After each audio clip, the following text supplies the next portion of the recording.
American Revolution actually puts in sharp relief the difference between America's ideals and rhetoric and America's practice. I mean, here we have a nation coming into existence saying to the world that the reason that we are about to embark on a revolution, on a break with Great Britain, is because we believe in human freedom. We hold these truths to be self-evident, and on about liberty and justice and equality. And those same people making this plea to the world are also the holders of human beings in bondage. And so to talk about God-given rights that you are now denying to your fellow human beings sets up a particularly difficult contradiction, the great American contradiction between Americans' ideals and America's action. Now that does have a great impact on some places and some people in this new emerging nation.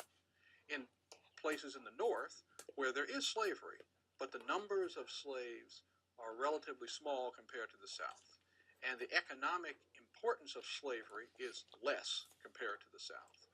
In those places, there are movements to abolish slavery. And in some of these northern states, slavery is abolished immediately by constitution. For example, we know that in 1777, Vermont writes a constitution in which slavery is abolished. And in Massachusetts, the Massachusetts Constitution of 1780 abolishes slavery, but it doesn't really take effect until after a slave sues in the court system of Massachusetts. And then in 1783, the Supreme Court of the state of Massachusetts declares slavery abolished in the state. But either through these immediate constitutional measures or through gradual emancipation processes in places like New Jersey and Pennsylvania and New York, slavery is disappearing from the North. At the same time, in the South, slavery is not disappearing.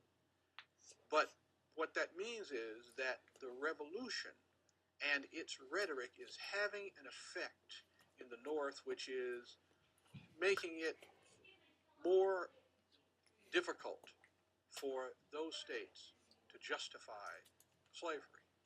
Then at the same time, you get, during the Revolution, the British offering freedom to slaves who will come to the British lines and support the British cause.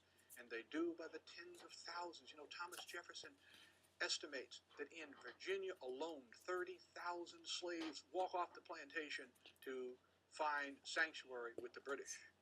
There are also some slaves who are freed because of the fact that the American cause needs supporters, needs soldiers.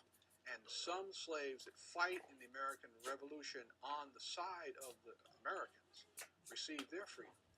So that all in all, with the numbers of slaves who run away, the numbers of slaves who are freed because of measures that are being put into place in northern states abolishing the institution, the number of slaves who are freed because they are fighting for the American cause.